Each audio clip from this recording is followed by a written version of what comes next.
बिस्मिल्लाहिर्रहमानिर्रहीम ग्राउंड कतन को अस्सलाम वालेकुम ननी प्रोग्राम के जो हसन खान तोस्ता हर कले वेमा ग्राउंड कतन को 13 बरस द पाकिस्तान द नेशनल सिक्योरिटी एडवाइजर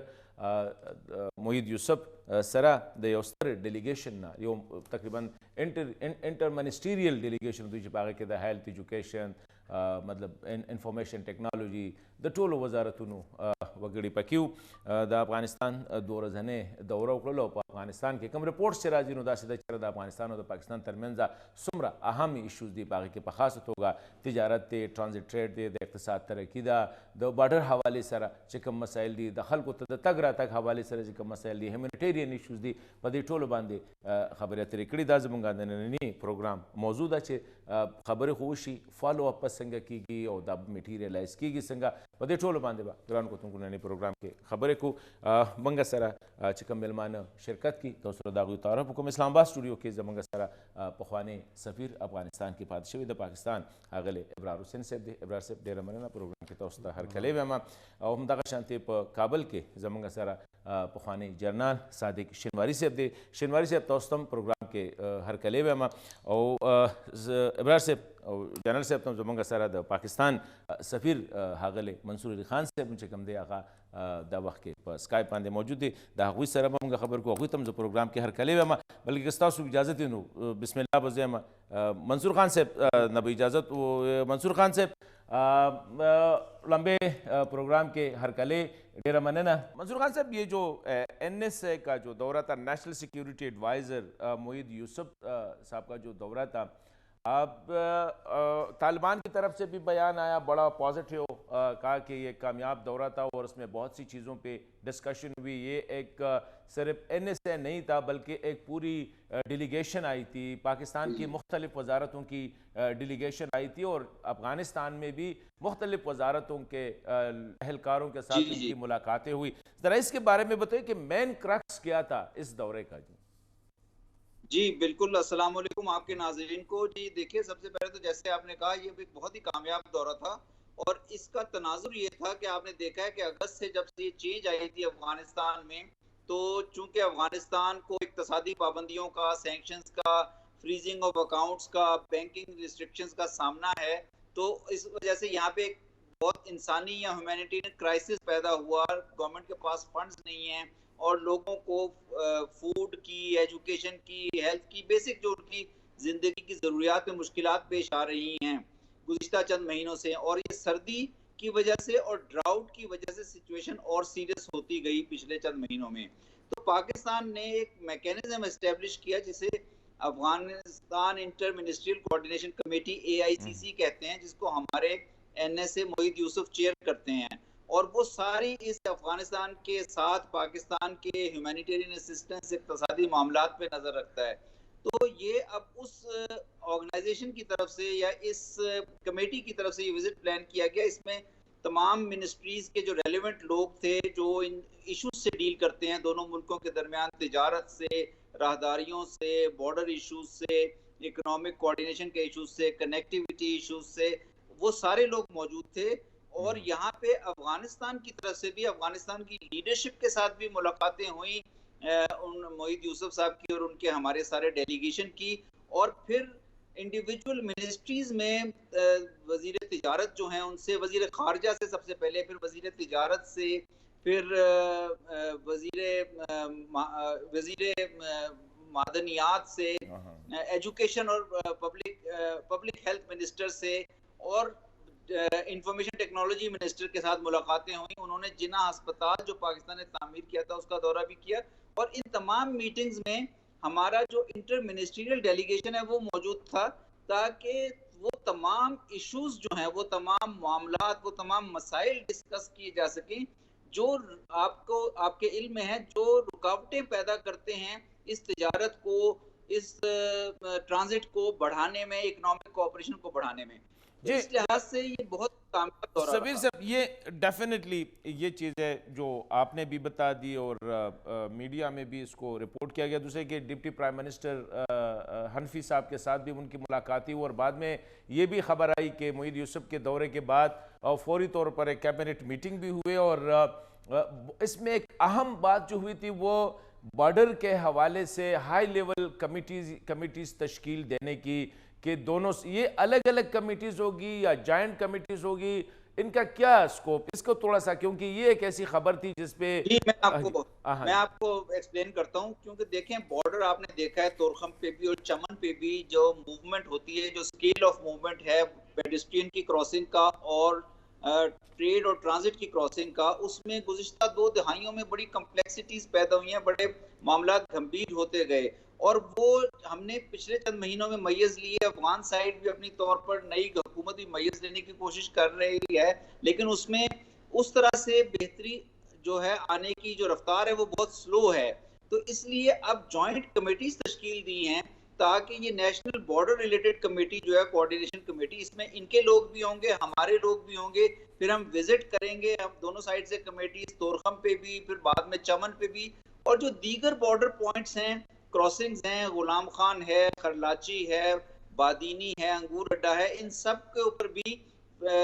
इनको में भी बेहतरी लाने के लिए जॉइंट कमेटीज जो है वो अपना काम करेंगी, फिर सब कमेटीज भी इस्टेब्लिश होंगी। तो इसीलिए आपने देखा कि हमने इनके साथ डिस्कशन की, हम अपनी साइड पे मामला का फॉलो अप कर रहे हैं और इनकी कैबिनेट ने अपनी साइड पे उन तमाम इश्यूज को कंसिडर किया और अब आगे की तरफ बढ़ेंगे हम इन मामला में एक एक एरिया को लेकर। जी मंसूर साहब, अब एक और क्वेश्चन है, लेकिन ज़रा इसी क्वेश्चन के तसलसल में अक्सर ये पाया जाता है कि अफ़गानिस्तान के साथ बड़ी अच्छी डिस्कशन, अच्छी डिबेट हो जाती है, काबुल में हो या इस्लामाबाद में हो,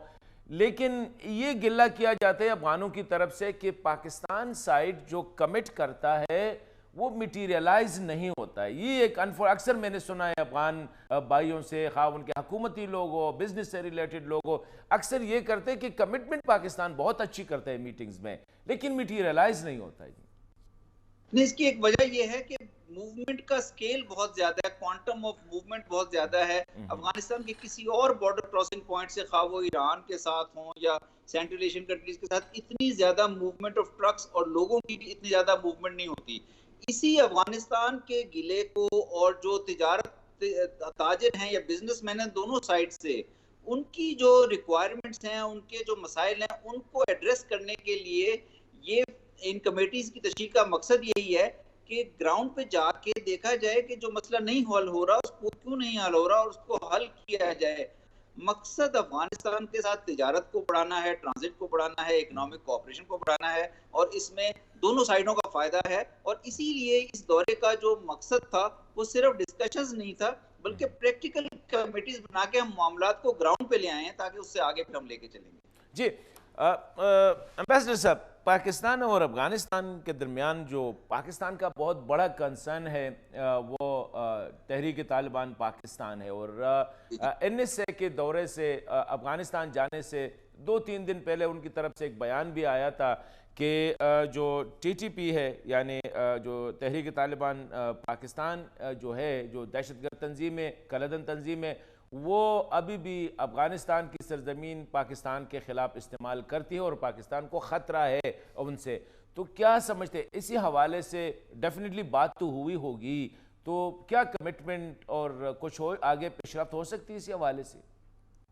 देखिए, गो के इस विजिट का बुनियादी मकसद तो जो ह्यूमैनिटेरियन, तिजारती या ट्रांजिट के मामलात को एड्रेस करना था, लेकिन आपको पता है, हम सबको पता है कि ये तमाम मामलात जो तिजारत के साथ किसी न किसी तरह लिंक भी हैं और पीस और सिक्योरिटी बहुत ज़रूरी है अगर हम बिजनेस को भी बढ़ाना चाहते हैं। तो बॉर्डर रिलेटेड इश्यूज और जो दूसरे इश्यूज हैं TTP या दूसरे इश्यूज भी हमेशा अंडर डिस्कशन आते हैं। दोनों मुल्कों के, मैं आपको ये अश्योर करना चाहता हूँ कि राब्ते मौजूद हैं TTP से मुतालिक भी और बॉर्डर क्रॉस बॉर्डर टेररिज्म के इशू से मुतालिक भी, और अफगानिस्तान की तरफ से इस दौरे के दौरान भी बहुत अश्योरेंस पाकिस्तान को दी गई है कि अफगानिस्तान की सॉइल पाकिस्तान के खिलाफ या किसी भी मुल्क के खिलाफ अफगानिस्तान की ये हुकूमत इस्तेमाल होने की इजाजत नहीं देगी। लेकिन आपको पता है कि एक जरा कॉम्प्लेक्स और गंभीर मसला है, और ये कॉम्प्लेक्स और गंभीर इसलिए है कि गुज़िश्ता 2 दहाइयों में यहाँ जिस तरह से फॉरेन प्रेजेंस रही, दूसरे ममालिक की इंटेलिजेंस एजेंसीज भी प्रेजेंट रही हैं, तो इन मामलात को हल होने में कुछ वक्त तो लग सकता है, लेकिन मेरे ख्याल में, मेरी असेसमेंट ये है कि हमारी सिम्त दुरुस्त जानिब है और अफगानिस्तान का भी हमें हुकूमत का, अफगानिस्तान की मौजूदा हुकूमत का मुकम्मल ताउन हासिल है। लेकिन ज़फ़ीर साहब एक बात है कि गुज़िश्ता तकरीबन एक महीने में अगर हम 9 दिसंबर से ऑनवर्ड, क्योंकि 9 नवंबर 9 दिसंबर तक जो सीज़ फायर था, उसके बाद हम देखते हैं कि तकरीबन 50-60 हमले हुए हैं टीटीपी की तरफ से, पाकिस्तान सिक्योरिटी फोर्सेस, मतलब पुलिस पे बम धमाके हुए हैं। उसमें अगर आप लाहौर का बम धमाका देखें, बलूचिस्तान में, तो उनकी तादाद में अटैक्स में तो ज़ाहिरी तौर पर बहुत ज़्यादा तेज़ी भी आई है और फ्रिक्वेंसी भी बढ़ी है। नहीं, लेकिन देखिए ना, ये इस मसले का मैंने जैसे कहा कि ये गंभीर मसला इसलिए है कि जो गुज़िश्ता 2 दहाइयों की यहाँ वाक़ियात या वो मौजूद हैं, उनके होते हुए उनके जो रेमिनेंट्स या उनके बकाया-जात जो रह गए हैं, उसकी वजह से इन मामलात को हल करने में कुछ वक़्त भी तलब हो सकता है, वक़्त भी दरकार हो सकता है। और अफ़गानिस्तान की मौजूदा हुकूमत को भी अभी इक़्तिदार में आए हुए 5 महीने या इतना ही अरसा हुआ है, और उनको अभी अपने इंस्टीट्यूशंस की मजबूती, उनका कंट्रोल एस्टेब्लिश करना और फिर इन मामलात को एक बड़े संजीदा डायलॉग के ज़रिए आगे लेके जाना, इसमें कुछ वक़्त दरकार हो सकता है। और मेरा ख़्याल है हमें भी इस सिलसिले में उनके साथ एंगेजमेंट जारी रखनी चाहिए और उनकी एश्योरेंसेस पे हमें यकीन करना चाहिए, क्योंकि ये दोनों मुल्कों के इंटरेस्ट में है। सिर्फ पाकिस्तान का ही मसला नहीं है। इन ग्रुप्स के साथ मामलात को हल करके या इन ग्रुप्स का कला कमा करके अफगानिस्तान के अंदर भी सिक्योरिटी में इजाफा होगा। जी मंसूर साहब, एक और अहम इशू जिस पे मैं चाहता हूँ, हिंदुस्तान से दो किस्म के, एक तो मेरे ख्याल में वो आई डोंट नो कि इंडिया, वो जो पहले बातें हो रही थी पाकिस्तान जो ट्रांजिट या ट्रेड था इंडिया के साथ, लेकिन एक अहम बात थी हिंदुस्तान से 50,000 टन कुछ इस तरह की गंदम जो अफगानिस्तान आनी थी, उसी हवाले से अभी तक कुछ पेशरफ्त नहीं हुई है, नजर नहीं आ रहा है कि क्या मामला अभी तक लटका हुआ है। नहीं हसन साहब, देखिए मैं बड़ी वजाहत करना चाहता हूँ कि अक्टूबर में भारत की तरफ से ये गंदम ऑफर की गई थी 50,000 मीट्रिक टन अफगानिस्तान को, और पाकिस्तान के रास्ते, वागा के रास्ते तोरखम भिजवाने की रिक्वेस्ट की गई थी। नवंबर में जब अफगान फॉरेन मिनिस्टर का विजिट हुआ था, तो प्राइम मिनिस्टर इमरान खान साहब ने इस रिक्वेस्ट के जवाब में मुस्बित जवाब देते हुए इस ट्रांसपोर्टेशन को वागा से तोरखम तक अप्रूव कर दिया था, इसकी इजाज़त दे दी थी। उसके बाद अफगान साइड से मेरी भी मुलाकातें हुई और हमारे इदारों की भी मुलाकातें हुई, और अफगानिस्तान की रिक्वेस्ट पे हमने अफगान ट्रकों में इस गंदम को लाने की इजाज़त दे दी थी। और अब जो ये डिले आपको नज़र आ रहा है या जो भी इसमें प्रोग्रेस हुई है या नहीं हुई, उसमें सारा जो अब जिम्मेदारी है वो इंडियन साइड पे है, क्योंकि इंडियन साइड ने ये मूवमेंट का शेड्यूल कन्वे करना है और उस शेड्यूल के मुताबिक पाकिस्तान ने इजाज़त दी हुई है, और वो वागा के रास्ते तोरखम की तरफ से अफगान ट्रकों में आएगी और वो अफगानिस्तान के इदारों को डिलीवर, अफगानिस्तान में जो भी ह्यूमैनिटेरियन इंस्टीट्यूशंस हैं उनको डिलीवर कर दी जाएगी। तो इसमें डिले जो है ये पाकिस्तान की तरफ से बिल्कुल नहीं है, और बाज़ औक़ात इंडियन मीडिया की तरफ से जो प्रोपेगेंडा किया जाता है ये दुरुस्त नहीं है। जी मंसूर साहब, एक पाकिस्तान की तरफ से पहले प्राइम मिनिस्टर ने भी ऑफर किया था कि टेक्निकल असिस्टेंस या टेक्निकल हैंड्स जो है हम अफगानिस्तान को प्रोवाइड करेंगे, और इसी दौरे में भी ये बात की गई कि अफगानिस्तान से, क्योंकि काफ़ी ब्रेन ड्रेन हुई है। मैं अक्सर प्रोग्रामों में कहता हूं कि अमरीकी जब जा रहे थे तो उनके साथ अपनी अफवाज लेने का इतना फिक्र नहीं थे, इतने फिक्रमंद नहीं थे जितने वो अफगान एजुकेटेड या टेक्निकल लोगों को, और वो तो लाखों की तादाद में उस्ताद, लेक्चरर, डॉक्टर्स, मतलब है कि हर टेक्निकल हैंड जो है वो ड्रेन आउट कर गए हैं। तो इस सिलसिले में अभी मोहित यूसुफ साहब के विजिट में ये भी हो गया कि हम health, education, transportation, railway, mines वगैरह मुख्तलिफ सेक्टर्स में पाकिस्तान ने ये क्या है असिस्टेंस किस तरह, क्योंकि ऐसा ना हो कि दोबारा सोशल मीडिया को अक्सर आप देखते हैं कि बड़ा नेगेटिव इस तरह की चीज़ों को लिया गया था, तो ज़रा एक्सप्लेन करें कि कैसे होगा, पाकिस्तानी होंगे, अफगानी होंगे, इधर ट्रेनिंग देंगे, उधर जाके करेंगे। नहीं, देखिए मैं इसकी वजाहत कर देता हूँ, बड़े वाज़ेह तरीके से बता देता हूँ कि अफगानिस्तान में जैसा कि आपने कहा कि इस 15 अगस्त के बाद जो लोग यहाँ से जाना शुरू हुए, तो एक बहुत ह्यूमन रिसोर्स गैप क्रिएट हो गया, जिसकी वजह से अफगानिस्तान की मौजूदा हुकूमत जो है उसके इंस्टीट्यूशंस के पास, मिनिस्ट्रीज के पास एक टेक्निकल प्रोफेशनल वर्क फोर्स का फुकदान है। इसके लिए प्राइम मिनिस्टर ने जो ऑफर की थी वो ये ऑफर थी कि अफगानिस्तान जो अफगान रेफ्यूजीज पाकिस्तान में मौजूद हैं, 4 मिलियन अफगान रेफ्यूजीज, और उसमें से बहुत से एजुकेटेड हैं, डॉक्टर्स हैं, टीचर्स हैं, ये दीगर प्रोफेशंस में टेक्निकली ट्रेंड हैं, वो अगर अफगानिस्तान में जाके अफगानिस्तान की हुकूमत और की एमा के मुताबिक अफगानिस्तान के अंदर पब्लिक और प्राइवेट सेक्टर में सर्व कर सकते हैं, और अफगान हुकूमत उनको लेने के लिए तैयार है, उनको अपनी ज़रूरत के मुताबिक, तो उनके लिए कोई फंडिंग का मैकेनिज्म देखा जा सकता है। लेकिन ये अफगान महाजरीन के लिए थी, और अफगान महाजरीन का स्टेटस भी उनका बरकरार रहेगा इस तरह से, उनकी फैमिलीज पाकिस्तान में हैं। और इसके अलावा अगर कोई ट्रेनिंग चाहिए अफगान इंस्टीट्यूशंस या मिनिस्ट्रीज या डिपार्टमेंट्स में काम करने वाले मुख्तलिफ लोगों या बैंकों के लोगों को, तो पाकिस्तान के इदारों में उनको ट्रेनिंग दी जा सकती है पाकिस्तान के बायलैटरल असिस्टेंस प्रोग्राम के मुताबिक, या पाकिस्तान से टेक्निकल ट्रेनिंग अगर उनकी जरूरत हो अफगानिस्तान में किसी जगह देने की, वो भी दी जा सकती है। लेकिन ये बहुत वाज़ेह है कि पाकिस्तान इसमें डिपेंड कर रहा है। पाकिस्तान चाहता है कि अफगानिस्तान की हुकूमत की अपनी तरजीहात के मुताबिक ये इमदाद दी जाए, या ये कंसल्टेशन या ये ताउन मुहैया किया जाए। जिस तरह से अफगानिस्तान की हुकूमत इस मामले में आगे जाना चाहेगी, हम उनकी रजामंदी और उनकी ज़रूरत के मुताबिक ही आगे जाएंगे। जी सबीर साहब, ये एक और जो स्पेशली मैंने ज़बीउल्लाह मुजाहिद का जो बयान है उसमें देखा है कि इस दौरे में इस बात पे भी इत्तेफाक किया गया है कि निंगरहार और पेशावर को डायरेक्ट बस के ज़रिए लिंक किया जाए, कंदहार को क्वेटा के साथ लिंक किया जाए। तो क्या ये वो पुराना जो निज़ाम था 50s एंड 60s में, या कोई नया, कि किस तरह ये ऑपरेट करेंगे दोनों चारों शहरों के दरमियान? देखिए, पेशावर और जलालाबाद के दरमियान लग्जरी बस सर्विस सबसे पहले स्टार्ट होगी, क्योंकि इंफ्रास्ट्रक्चर अवेलेबल है। दोनों मुल्कों ने लग्जरी बस कंपनीज भी शॉर्टलिस्ट कर ली हैं, टर्मिनल्स बनाने के ऊपर इत्तफाक हो रहा है। टर्मिनल्स जैसे ही मुकम्मल हो जाते हैं इनकी मोडेलिटीज़, तो मेरा ख्याल है कि अगले 1 महीने या 1.5 महीने में ये बस सर्विस स्टार्ट हो जाएगी। और इसके बाद चूँकि कोयटा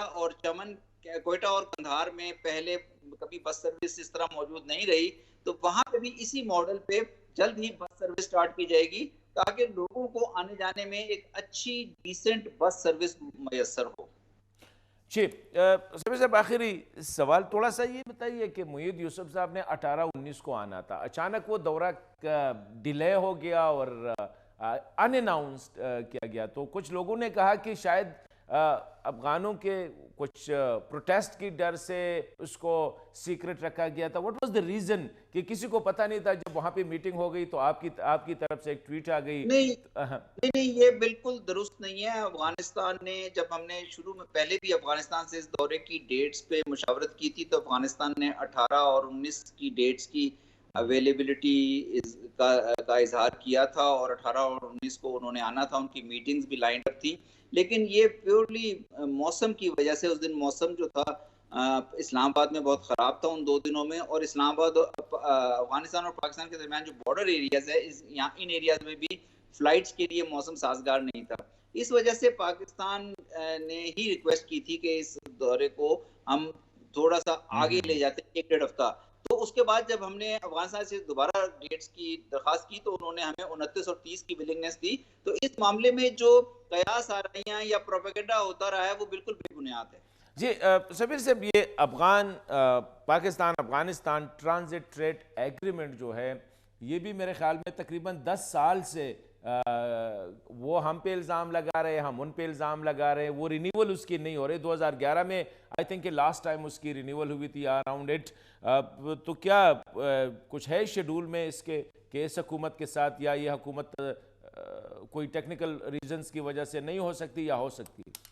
नहीं, जो 2010 का ट्रांजिट ट्रेड एग्रीमेंट जिसे एप्टा कहते हैं, एप्टा के ऊपर हमारी गुज़िश्ता अफ़गान हुकूमत के साथ एक नेगोशिएशन चल रही थी, जो कि नेगोशिएशन में काफ़ी पेशरफ भी हो चुकी थी, लेकिन उसके बाद 15 अगस्त की चेंज हुई और चेंज के बाद मौजूदा अफ़गान अबूरी हुकूमत जो है, इनके साथ भी हमारे कॉमर्स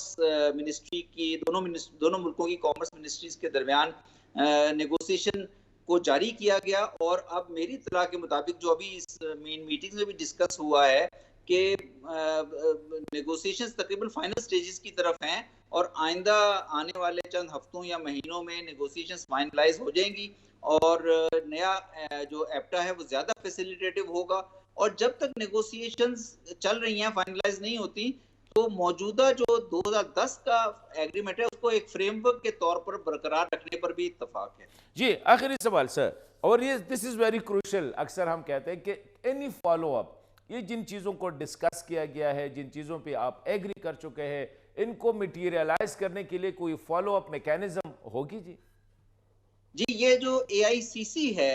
पाकिस्तान की साइड पे, और अफगानिस्तान ने भी अब मुख्तलिफ कमेटीज के साथ जो अफगानिस्तान के साथ जो मुख्तलिफ कमेटीज इस दौरे के दौरान एग्री की गई हैं, इनका मकसद ही ये है कि एक इशू को डिस्कस करके वहां पे छोड़ ना दिया जाए, बल्कि एक कंटिन्यूस फॉलो अप होना चाहिए। और फिर कंटिन्यूस फॉलो अप के जरिए मेरा ख्याल अवाम के लिए जरूरी है, दोनों मुल्कों के अवाम और बिजनेसमैनों के लिए, कि उनको वहां पे एक इम्प्रूवमेंट नजर आए ऑन ग्राउंड, तोरखम पे, चमन पे और दूसरे बॉर्डर पॉइंट्स पे और दीगर इकोनॉमिक कॉन्टेक्स्ट में। तो मैं उम्मीद रखता हूँ, मेरी कोशिश होगी कि मैं पाकिस्तान और अफगानिस्तान के इदारों के दरमियान इस तसलसल को जारी रखूँ। जी, बहुत शुक्रिया मंसूर अहमद ख़ान साहब, पाकिस्तान सफ़ीर काबुल में मुंगसर ख़बर कौली द मोईद यूसुफ द दौरे हवाले सर गण को प्रोग्राम बा जमुंगा जारी सफ़ीर साहब चिक में ख़बरों के पदे बांधे नूर मिलवानो सर मखबर को मुंगसर से।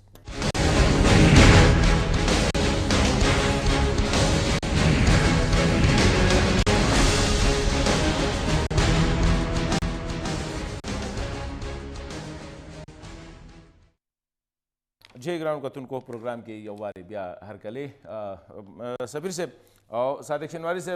जमुंगा सरा मंसूर खान साहब चिके में खबर ओकड़े बुनियादी खबर हम दागी दागा वी चियारा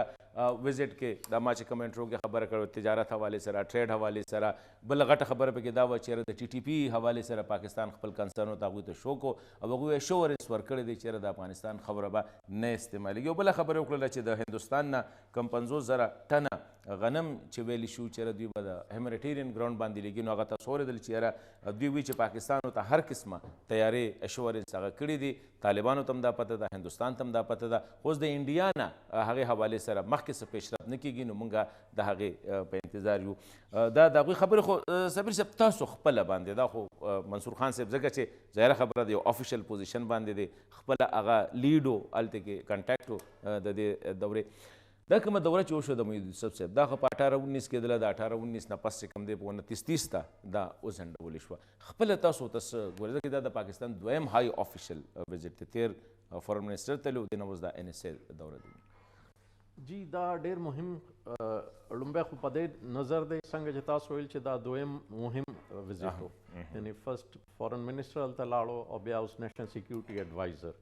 और ब्या दा ज़्यादा मुहिम पदे हो चे यो इंटर मिनिस्ट्रियल डेलीगेशन वर्सरा और तास तो पता ही चे पाकिस्तान के हम अफगानिस्तान चे सुमरा ह्यूमनिटेरियन एड जी नो अगद पारा मेजर कोऑर्डिनेशन एनएसए कई यानी focal point Afghanistan inter ministerial committee होते भी कसो तो यो कोऑर्डिनेशन कमेटी जोड़ा जी करेदा नो दगा फोकल पॉइंट छे दे अगा एनएसए दे नेशनल सिक्योरिटी डिवीजन वाल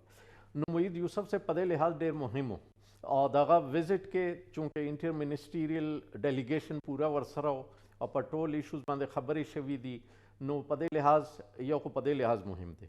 बल पदे लिहाज चे पतेर रोज़ों के दे बॉर्डर पे इशू बांधे द्वदरे दा से बदमजगी गुन तक शो और आगा वजह न दलतम पाकिस्तान के मदखल को रिएक्शन रागो अफगानिस्तान न मदखल को रिएक्शन कारा शो नो आगा बांधे दा डेर ज़रूरी हो चे कम अज़ कम द्वाड़ो गवर्नमेंट्स में इसकी अंडरस्टैंडिंग भी और यो सन सदा से नतीजे तो रसी चे गुड नेबरली रिलेशंस अगन मुतासिर नशी और ब्या द्रेम दादे चे दे विजिट न पस چې کوم کمیټیانې جوړ شوي دي مثلا دا نیوز کې به تاسو کتلي چې بارډر بارک بارډر مینجمنٹ دپاره هائی لیول جی بارډر ریلیټډ ایشوز بارډر ریلیټډ ایشوز دپاره نو هغه ایشوز کې اسه خو ټرانزیټ ټریډ هم راځي هغه کې سمګلینګ هم راځي هغه کې کراس بارډر ټیرریزم کراس بارډر کرایمز هر څه راځي بالکل او هغه نه علاوه بیا چې دا ډیوایډډ ټرایبز دي دا غوي کراسینګ انټو پاکستان دا غوي موومنت راځي ایزمنت رائټس راځي هر څه راځي نو دا کمیټیانې چې جوړ شو هغه هم خبره چې دا وکړه چې د پیښور او د جلال آباد ترمنځ به ډېر زر چې کم دی بس سروس ته ټول انتظامات مکمل شوي دي دا هم ټول هغې سره دغه دی پکې جی هغه بالکل ورسره ریلیټډ دی او دا هم ډېر مهم په دی دی چې پیپل ټو پیپل کانټیکټ دپاره دا بس سروس ډېر زیات امپورټنټ دی نو دا ټول خبرې که هغه کمیټیانو کې چې کوم معمولي ایشوز وي بعضې ځل څه معمولي ایریټنټس وي هغه وجې نه بدمزګي جوړ شي او یو غټ ایشو جوړ شي نو چې یو کمیټي موجود وي یو بل سره ډسکشنز کوي نو کم از کم هغه ایریټنټس چې دي نو په هغه باندې به خبرې ترې وشي او بعضې ډېر معمولي څیزونه چې هغه بیا وروسته غټ جوړیږي نو هغه به سالو شي چې صادق شنواري صاحب تاسو کابل کې ډیفینیټلی افغانستان پرسپیکټیو که تاسو راته ووایي چې ذبیح الله مجاهد صاحب چې کوم بیان راغلی دی هغوی خو دا ویلکم کړی ویلی دي چې دا صرف NSA نو بلکې دا هلته کې دلته کې مختلف وزارتونه او هلته کې مختلف وزارتونو سره کوارډینیشن او کوآپریشن باندې خبرې شوې ده هاو ډو یو سی اټ تاسو خپله ورته څنګه ګورئ دې وزټ ته شنواري صاحب خپل سلامونه وړاندې کوم ستاسو مېلمه ته منصور صاحب ته او تاسو تلویزیونکو ته وګورئ دا ایډوایزر سکیورټي پاکستان چې افغانستان ته راغلی و نو د دوی ظاهرا خو همدا موضوع وه چې د اکانومیک اقتصادي موضوعات و همداسې بشري کومکونو په ارتباط باندې خو داسې ویل کېږي چې د دغه ایډوایزر سکیورټي چیف چې و افغانستان ته راغلی و نور دوه ډېر عامه موضوعات چې یو د بادر پرابلم او بل د TTP تحریک طلبای پاکستان و چې په دغه روسیې کې چې د دوی اټک زیات شوي دي په پاکستان کې او زیات پوځیان د بینه ورکېږي نو د پردې تر شا باندې داسې ویل کېږي دغه هم دوه موضوعات وو همدغه چې ما ورته اشاره وکړه بعض پرابلم و همداسې د TTP اټک چې په پوځیانو باندې په پاکستان کې په دې روسیې کې زیات شوی دی خو په ټولو کې داسې ویل کېږي چې دا د موضوع د رسمیت پېژندلو هم په دې کې بحث شوی دی او دغه هم اډوایزر سکیورټي چیف دا هم ویلي دي نور هېوادو اسلامي خصوصا اسلامي هېوادو باندې غږ کړی چې د افغانستان دغه موجوده امارت اسلامي باید دوی په رسمیت باندې وپېژني خو داسې ویل کېږي د افغانستان ولس لخوا ځینې وخت داسې پېښ شوي چې د پاکستان د مشرانو راتګ ته د افغانستان ولس داسې په شک په سترګه ګوري او ځینې پوښتنې ورته پیدا کېږي چې یاره دغه د دوی راتله افغانستان ته بېرته تګ یعنې دا افغانستان ولس دپاره ډېر ګران تمام شوی دی کله چې دوی دغه سفرونه کړي د هغه تر شا باندې وروسته دغه ناخوالې او دغه قرباني افغانستان ولس کړې ده خو افغانستان ولس دا یو غوښتنه لري چې د دغه راتګ په پاکستان افغانستان ته دا یعنې اخلاقا او صادقانه او په واقعیت سره د افغانستان حکومت سره د افغانستان خلکو سره باید کومک دوی وکړي او په دغسې حالاتو کې چې افغانستان ډېر بد وضعیت کې قرار لري دوی باید عملي ګامونه پورته کړي نه داسې نمایشي او داسې ګامونه چې تېرو کتو سره چې دوی راغلي دي بېرته تللي دي او د دې تر شا باندې نو ډېر سیاسي او سکیورټي موضوعات رامنځته شوي دي ډېره مننه شنواري صاحب تاسو له راځو بیا ابراهیم صاحب شنواري صاحب درې اهمو څیزونو ته اشاره وکړله لمبې خو دا ووې او خو سفیر صاحب هم وویل چې یاره د TTP باره کې خبرې شوي دي د های لیول دی چې کوم افغان ډیپټي پرایم منسټر رحیمي صاحب حنفي صاحب د هغې سره هم شوي دي هغوی یې اشورنسز ورکړي یو د ټي ټي پي دا مسله څومره زیاته اهمه ده. بله خبره دا ده چې دا سوال ما د سفیر صاحب نه وکړو چې خبرې خو ډېرې وشي د وعدې هم ډېرې وشي خو بیا هغې باندې عملي کېږي نه. نو صادق شنواري صاحب ما خبره کوي چې یاره پکار دا دي چې نمایشي نه وي د هغې پریکټیکل ده. درېیمه خبره هم د درې واړو ځای چې په دې درې واړو تاسو خبرې وکړئ چې یاره د پاکستان مشرانو راتګ افغانان اکثر هغې په شکو ته ګوري ځکه چې په ماضي کې هغه د هغوی په تاوان باندې چې کوم دی دغه شوي دي. درې اهم سوالونه دي زه give you respond. جی یو خو د ټي ټي پي نه به شروع جی ټي ټي پي نه به شروع ټي ټي پي مسله واقعي یو مهم مسله ده ځکه چې پاکستان کې څنګه تاسو د 9 دسمبر نه تر ننه پورې 50-60 حملې شوي دي پاکستان کې. نو پاکستان لپاره ډېر مهم خبره ده چې پاکستان کې دهشتګردي میجر کاز چې دی هغه ټي ټي پي دی. نو که دا اشورنسز مخکې طالبان موږ ته ورکړي چې افغان سوایل به د پاکستان خلاف نه استعمالیږي او دغه ډېر واضح مقصد دا و چې all those groups including TTP چې هغوی ته به دا اجازت نه ورکول کېږي چې هغوی افغان ځمکه استعمال کړي افغان یا د نور نیبرز خلاف دغه شي او دلته راشي پاکستان کې دهشتګردي وکړي. نو اوس بیا چې دا محمد یوسف صاحب تللی دی نو یقیناً به زموږ سایډ نه دا خبره به ریز شوي بلکې د تلو نه 3-4 ورځې مخکې هغې یو سټیټمنټ ورکړی چې ټي ټي پي اوس هم پاکستان ته خطره ده او افغانستان سایل نه چې کوم دی هغوی اکټیویټیز دا نو یقیناً به هغوی دا ډېر سټرانګلی به ټیک اپ کړي او د طالبانو د اشورنس چې هغوی به دوی ته اجازت نه ورکوي نو هغه کې هم اوس دوه خبرې دي. یو خو د هغوی نیت دی چې هغوی به دا نه غواړي یقیناً چې افغانستان بدنام شي د هغوی حکومت بدنام شي او د هغوی خاورې نه د نور ملکونو باندې حملې وشي. خو دویم د هغوی کیپیسټي خبر هم دی چې آیا په دې انیشل سټیجز کې د هغوی ګورنمنټ دومره سټرانګ دی دومره کیپیبل دی چې ټول هغه علاقو ته ورسي چې چېرته ټي ټي پي والا شته دي او هغوی د کارونو نه منع کړي. نو دا دواړه څیزونه دي نیت او بل ورسره کیپیسټي نه انټینشن او ورسره چې پریکټیکلی اوس که هغوی غواړي خو چې دومره غواړي خو بیا هم چې دا کولی شي که نه شي کولی. بلکې دا ښه ده سفیر صاحب چې کومه خبره وکړله دې کې هغه دا ووایي چېرې لکه موږ لږ کنټینیوس انګیجمنټ پکار دی دواړو سایډو ته په دې باندې چېرې د ټي ټي پي د دغه کولو په ځای د دې چې موږ هغه مخکې به لاؤډ سپیکر ډیپلوماسي که نه میډیا ډیپلوماسي به مخکې ډېره کېدله نو وایي چې انګیجمنټ پکار دی. بالکل انګیجمنټ افغان ګورنمنټ سره پکار دی او هغه انګیجمنټ په نتیجه کې دا کېدی شي یو خو چې یو بل منځ کې چې کوم ټرسټ ډیفیسټ راشي هغه نه به موږ بچ شو یعنی د یو بل نیت باندې به شک نه کوو او د هغوی انټینشن چې موږ ته کلیر دی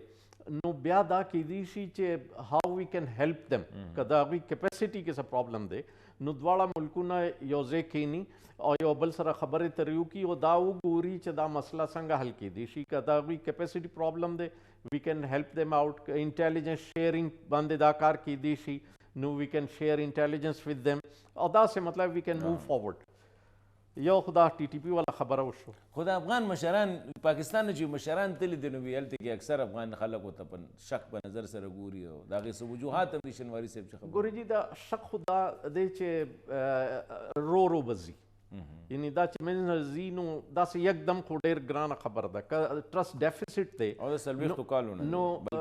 جی هغه کانفیډنس بلډینګ میجرز زیات نه زیات پکار دي دواړو طرف ته او دا سی بی ایمز چې څومره موږ زیات کو عمره به دا شک منځ نه به وځي او پکار دی چې دواړه سایډز خپل عمل باندې ثابت کړي چې موږ یو بل سره ملګرتیا غواړو موږ د یو بل خیرخوا یو او د یو بل خلاف نه یو.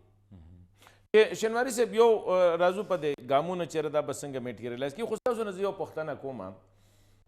دې ټیم کې د افغانستان حوالې سره که تاسو وګورئ سیاسي ایشوز اسایډ هغې باندې هم دغه کېدی شي خو واحد پاکستان دی چې یو خو افغانستان سره هم ځان انګیج کړی دی او د افغانستان دپاره د ورلډ سره هم ځان انګیج کړی دی. بنیادي پرابلم وي دا دی چې راسې نه یو بل کیاس ته چې کوم دی یو بل اندرونی خانه جنګۍ ته چې کوم دی واپس لاندل شي ځکه طالبان ښه دي بد دي اوس راغلي دي دا پاکستان هم نه مني دا یو پالیسي ده چې د کوم طریقې سره طالبان روان دي د پاکستان په دغه هم اختلاف دی خو بس دا دی چې انګیج کوي نو واحد پاکستان دی چې دومره د افغانستان دپاره یو خو په لکونو افغانان د هغوی دلته کې انحصار هم دی نو په دې کې خو لږ پکاري چې دواړه ستاسو د طرف نه هم یو پازیټیو دغه کیږي که نه ځکه چې اکثر افغانستان نه چې څه شی پاکستان باره کې راځي هغه نیګیټیو راځي کاملا دقیق ده پاکستان او افغانستان یو څه مشترکات لري چې هغه زموږ ګاونډی دی تقریبا موږ او پاکستان سره 2640 کیلومتره بارډر سره مشترک موږ لرو او همداسې هم زیات افغانان پاکستان کې تر اوسه پورې هم ناظر پاتې شوي دي یعنې د نورو هېوادونو زیات موږ مشترکات لرو تاسو ولیدل پرون هم د پاکستان جامعة العلماء ځوان مشر مولانا فضل الرحمن صاحب هم پرون په چمن کې په جماعت الاسلامیه چې ډېره یو غټه مدرسه ده هلته په غونډه کې د افغانستان اسلامي امارت طالبانو ته مبارکي وویله یعنې داسې معلومیږي چې هغه کومه مذهبي ډلې چې په پاکستان کې دي د طالبانو سره دوی یو خواخوږي لري یو سلسله مشارکات لري ځکه زیات طالبان هم هلته په مدرسو کې هلته مثلا سبقونه ویلي دي هلته مثلا روزل شوي دي همداسې هم خو داسې هم نه ده ځینې وخت د افغانستان ولس دپاره ځینې شکونه پیدا کېږي همداسې هم ځکه د دغو شکونه هم داسې وخت شوی چې هغه په حقیقت باندې بدل شوی دی لکه څنګه چې په دغه ټول د 43 کلونو کې چې همیشه کوم تحول تغییر چې راغلی د نه شینواري صاحب بس یو پوښتنه درنه کوم شینواري صاحب لکه هغه ورځ ما یو بل دغه هم کته لکه تاسو به اوس مولانا فضل الرحمن صاحب نو دا خو ګوره سیاسي او یو آزاد لکه یو سړی تقریر کوي زه یو خبره وکړم نو د دې خو دا مطلب نه دی چې یاره لکه ټول پاکستان دا خبره کوي یا ټوله پاکستاني میډیا لکه هغه ورځ په یو دغه کې مو کته یو کس لګیاو چې یاره د پاکستان یو کس دی زاهد حامد اوس زاهد حامد داسې کس دی یقین وکړئ په پاکستان کې څوک د هغه خبره نه اوري او نه سیریس اخلي په افغانستان کې هغه تاسو سیریس اخلی دا خو انډیویژول د سټیټ پالیسي ته کتل پکاري که نه چې انډیویژول خو بهر څه وي کاملا ځینې وخت ما مطلب دا و چې یعنې یو څه مشارکات شته دی د مذهبي ډلې خپل دغه ملګرتیا پالي که په هر ځای کې که په هر هېواد کې زما مطلب دا دی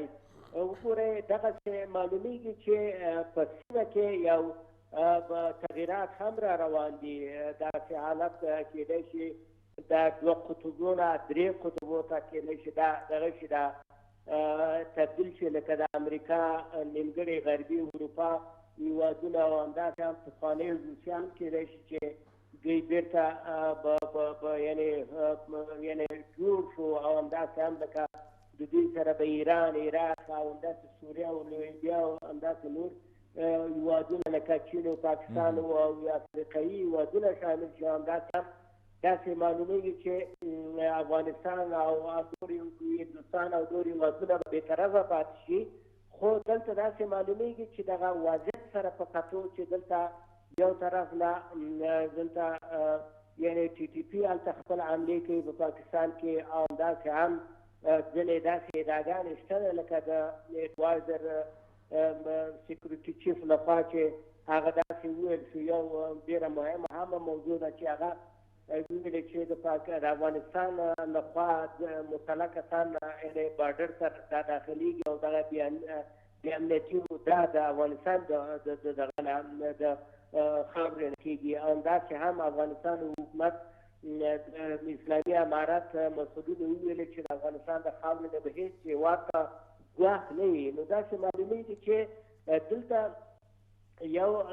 تاول را روان دی او د پردې تر شا یو څه شته یو سناریو شته دی نو غټ تاول کېدی شي رامنځته شي او د دغه تر شا باندې ډېر غټ لاسونه کار کوي چې یعنې د افغانستان وضعیت به کومې خواته دي او د پاکستان هم نو داسې معلومیږي چې د افغانستان او د پاکستان وضعیت سیاسي وضعیت همداسې یو شان دی یعنی یو شان کې یعنی روسته او مخکې یعنی افغانستان ته تحول راغی یعنی پاکستان پاتې دی نو دغسې یو سناریو دا چې په آینده کې څه کېږي وضعیت کومو خواته ځي د پاکستان د حکومت یعنی برخلیک به څنګه وي او د دې حکومت برخلیک به څنګه وي څه تحولات را روان دي دا به هم په وخت و زمان باندې د دې پوښتنو ځواب هم پیدا کړو. ټیک شو دا خو لکه لیټر جی جی زه به لږ اضافه په دې کې دا وکړم چې څنګه جرنیل صاحب وویل چې پاکستان او افغانستان منځ کې مشترکات واقعي ډېر زیات دي. زه خو دا وایم چې ډیپینډنسي ډېره ده انحصار ډېر 90% مشترکات دي او صرف 15% به اختلافات وي خو متاسفانه مونږ هغه اختلافات هایلایټ کو هغه مشترکات مونږ شاته کو نو هغه وجه نه د دواړو ملکونو خلکو ته دا پته نه لګي چې مونږ یو بل ته دومره نږدې یو که د یو بل دشمنان یو هغه 15% اختلافات د وجې نه هغه ته مونږ دومره زور ورکړي چې مونږ دا وایو چې دا خو زمونږ دشمن دی حالانکه ټول منفي خبرې ډېرې کېږي او هغه بالکل نو که مونږ یو بل سره تعاون زیاتول غواړو نو هغه کې به دا ډېر ضروري وي چې هغه مشترکات چې دي هغه هایلایټ شي. دیکھئ یو خبره ده جی لکه یو خو مشترکات بل دا دی چې لکه اوس هم زمونږ ترمنځ د تجارت او د کوم ټرانزیټ ټریډ د حوالې سره کافي دا خبره دا سطح ټیټه شوې ده پکار دا دی چې لکه ګوره یو سړی چې اوس تجارت ډېر شي افغانستان کې به خلک شتمن شي دلته به خلک شتمن شي پخپله به دا نفرتونه ختمېږي دغې ته هم توجه پکار ده. جی بالکل او بیا افغان تاجران خاص طور سره دا غواړي چې د هغوی تجارت یا پاکستان سره وشي یا پاکستان د لارې وشي یعنی ایون ټرانزیټ ټریډ دپاره هغوی دپاره شارټیسټ روټ چې دی هغه پاکستان دی اگر چې تیر حکومتونو هلته دا کوشش وکړو چې لیپس لزولي روټ او چابهار او نور روټس خو هغه روټس باندې اوس هم تجارت کم دی او کم په دې دی چې هغه یو خو ګران پریوزي غټ ته ډېر لرې دی بیا د چابهار نه لرې دی نو دلته یو نیچرل روټ چې جوړیږي هغه وایا پاکستان دی نو افغان بزنسمین چې دی د هغه زیات انټرسټ په دې کې دی که هغه انویسټمنټ هم پاکستان کې کول غواړي تجارت هم پاکستان په لار کول غواړي او پاکستان ته دا پکار دی چې هغه څومره زیات فیسیلیټیټ کولی شي هغه نه دې کې دا دی لکه جنرال صاحب له منظر اعظم خو دا پوښتنه ما سفیر صاحب نه وکړه چې وعدې خو وشي واشي بیا په بارډر باندې میټیریالایز کیږي نه لکه کمې خبرې چېرې فیسیلیټیشن او دا بکو لکه اوس هم پاکستان کې د افغانستان سره ټریډ چې کیږي نو لسته ایجنسیز چې کوم دی اف آئی اے والا ناستی کسٹم والا ناستی این ایل سی والا ناستی ایف ڈبلیو او والا ناستی ملی بارډر فورس والا ناستی فوجان پکې ناستی پولیس پکې ناستی نو مطلب دا دی چې دا خو یو زمونږ اپروچ افغانستان طرف ته چې کوم دی دومره کله زړه سره نه دی. ګوره دا تیر ځل چې دا اګریمنټ شوی 2010 کې نو هغه ټایم کې دا فیصله شوی چې کوم اریټنټس پکې راځي نو هغه سالو کولو دپاره یو اپټکا به جوړ شي هغه اپټکا یعنی کوارډینیشن اتھارټي د اپټا هغه جوړ شو د هغه تقریبا 8 میټینګونه که 9 میټینګونه شوي دي خو هغه ریګولرلی ایوری 6 منثس هغه میټینګ پکارو او متاسفانه هغه زموږ افغان وروڼو له طرفه په هغه کې څه نه څه وجې نه همیشه به تاخیر و نو ایون که هغه میټینګ موږ ریګولر کو که نه نو چې څومره مسایل راځي که بارډر باندې راځي که پورټ باندې راځي فورم شته دی چې هغه فورم شته دی چې هلته دا ډسکس کو یو بل ته مخامخ دا خبره وکړو او د هغه حل دپاره څه کوشش وکړو پسې د دې چې لکه مونږ به هغه ما چې څنګه شروع کړو لاؤډ سپیکینګ به ډېر کېده په میډیا باندې او هغه شی به ډېر زیات جنرال صاحب تاسو هم دا خبره کوئ او سفیر صاحب هم دا خبره کوي چې د دواړو هیوادونو او بلکې د دواړو ملکونو یا د ولسونو په یو بل باندې انحصار ډېر دی یو بل سره مشترکات هم ډېر زیات دي لکه زه پاکستان کې افغانستان داسې دی چې لکه دا سیکنډ هم دې ځای نه خلک دا نه ګڼي چې رګنې دا افغانستان جدا دغه دی دغه شان افغانستان هر افغانۍ چې کوم دی هغه ته که تو ووایې نو د هغه فرسټ ورته ورکړې نو پاکستان د هغوی یا اکثرې فیملیز دي دلته کې د چا کورونه هم دغه کړي دي مینیج کړي خو بیا هم د بده مرغه د بده قسمته مونږه زور په دې منفي او څو څیزونو باندې لکه دا پازیټیو څیزونه دا مثبت څیزونه دونه نه هایلایټ کیږي څومره چې د سفیر صاحب خبره هغه 15% نیګیټیو چې دی هغه هایلایټ کیږي. کاملا دقیق وګورئ تاسو مشترکات بیخي کاملا دا واضح خبره ده او بل دا چې د پاکستان او د افغانستان ترمنځ یعنی مشترکات شته خو دلته یو خبره دا ده چې ځینې کړۍ کار کوي د افغانستان او د پاکستان ترمنځ باید دلته اختلاف رامنځته شي. اختلاف دا یعنې زیاته شي دا کچه د اختلاف. وګورئ تاسو مونږ سره ګاونډی ایران هم دی، نو د ایران او د پاکستان کم برخورد چې د مهاجرینو سره پاکستان کې ایران کې دا ډېر تفاوت لري. تاسو وګورئ چې په دغه دوه هفتو کې تقریبا 6,000 مهاجر یعنې وطني مهاجر چې ایران ته تللي هغه دا اوس بندیان دي، دا اوس یعنې دوی ډیپورټ شوي دي، یعنې دوی راړول شوي دي یعنې دلته. نو دغسې یو حالت چې اوس په دغه دوه هفتو کې رامنځته شو ایران کې د افغانستان مهاجرینو په اعتبار باندې زه فکر نه کوم چې په 20 کلو کې پاکستان دغسې یعنې په ډېره یعنې په سپکه باندې مهاجرینو ته کتلي. دا هم افغانان په دې باندې پوهېږي. او بل دا چې کار څومره نور هېوادونه راشي زموږ سره مثلا افغانستان کې دوی په اکانومي ارتباط باندې دوی خدمت وکړي، سروس وکړي،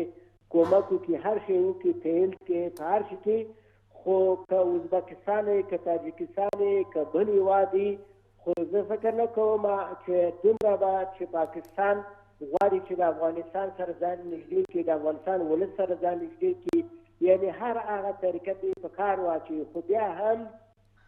دلته دغه کم زمونږ مشارکات چې دغه زیات مشارکات چې او دغه نیګیټیو مشارکات دي، یعنې دغه کې دا د خپل سوال لاندې راولي.